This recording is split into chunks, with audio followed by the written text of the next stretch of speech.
Hey friends, so I just wanted to come on and do like a quick little video and let you guys know how I kind of prepare for homeschool. I'm about 1 month out. I started preparing before the end of last year. I haven't done too much over the summer or anything because I had mostly everything planned by the end of last year, but there were a few things that I needed to fix. One, I think mainly being math, and then another thing, I think I had like a few history things that I needed to add in, but I will definitely add them in before I show you the little sheet or whatever that I make. So let me show you that now. Okay, so what I do to prepare for my year is I go on Google Docs and I just write out like what year it's going to be each month of the year, and then I know how many days are like school days for that month or whatnot, because our school gives us a calendar of how many days we have of school for that month.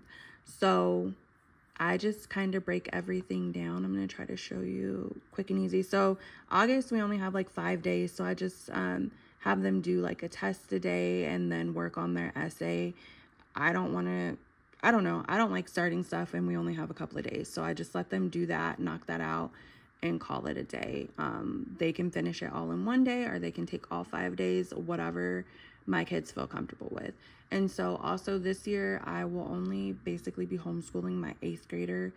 And keep in mind, she did do 8th grade last year, so she's kind of repeating it because I've had her work up with her sister since she was about probably like in the 1st or 2nd grade. So my other daughter will be in the 9th grade this year. So my daughter has always worked up, but we're going to do 8th grade again. And I asked her if she wanted to kind of work up with her sister. She said no, she wanted to just have that like one-on-one time with me. So that's what we're doing for the year.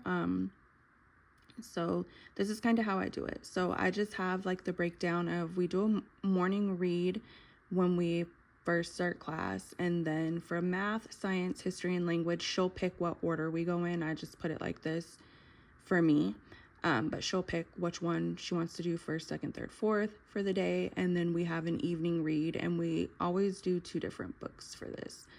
I don't know why. It would probably make more sense just to do one book, but I try to get through as many books as I can during the year.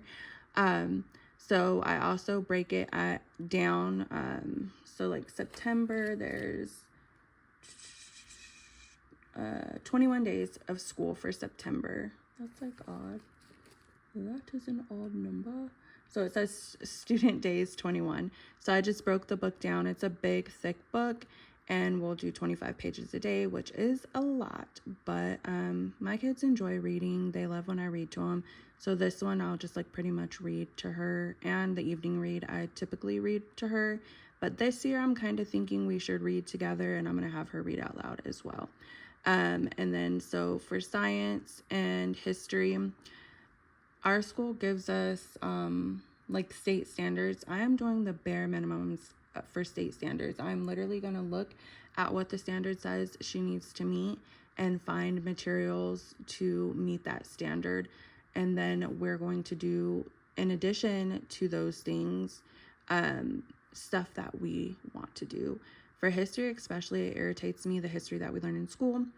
It to me is not real history. There's so many lies that we've been taught. There's so many things I had to learn and reteach myself as an adult. So I try to teach those things to my children now so that they don't get false history. So and we're also like a spiritual family, so I try to work in some of our spiritual things within that. So we'll be learning moon magic, and then my daughter wanted to learn about Paris, Italy, France, and Louisiana. And then I'm also thinking of going over the 1619 book with her. And then we're going to be doing the big fat language. And then again, she'll get to pick what she wants for the evening. For math, I was going to do the big fat math book, but I was told that's probably not the best thing to do. So I'm going to just go ahead and do the Learn Math Fast system. We did it last year. We enjoyed it. It went really quick. They both girls did really good on it, but I just think, again, repeating it and going over it to pick up more, skills on that would be good, since we enjoyed it anyway. And that, I think we're going to do books 3 and 4, which go by pretty quick. I'm pretty sure that it'll probably be done in November, at the latest December. So that's how I have that. And I have all those math areas blank.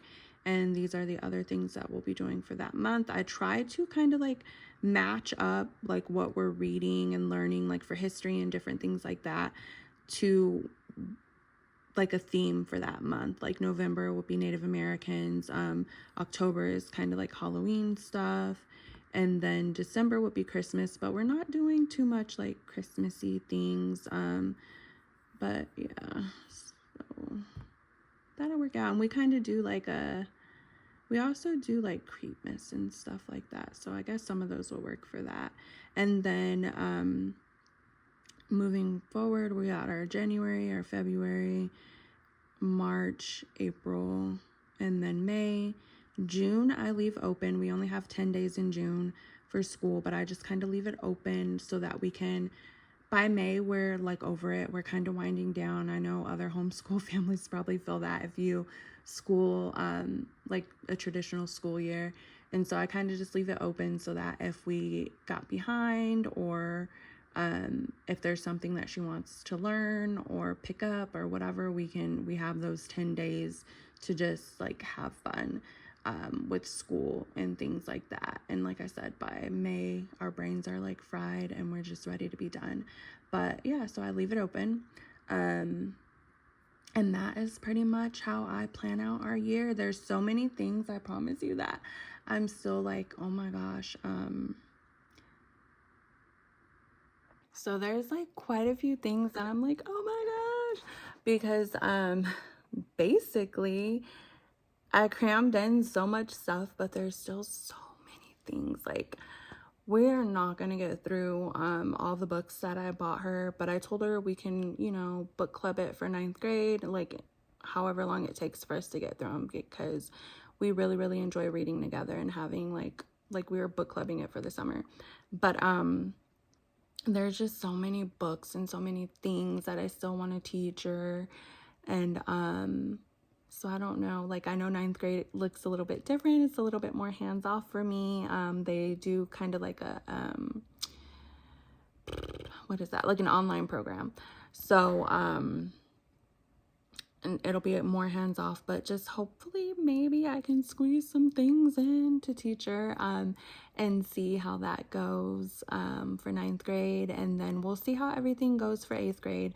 I'm very flexible with my kids. Like if something isn't working, we will scrap it and pick something else up. So it is good to have kind of like extra things on hand so that in case one thing is just like, ugh, this book is like nails to a chalkboard, or you know, that type of thing, and we're just like, it's boring, or like we don't like it, whatever the case is, we have extras and we can fill in wherever we need to fill in. So that's pretty good.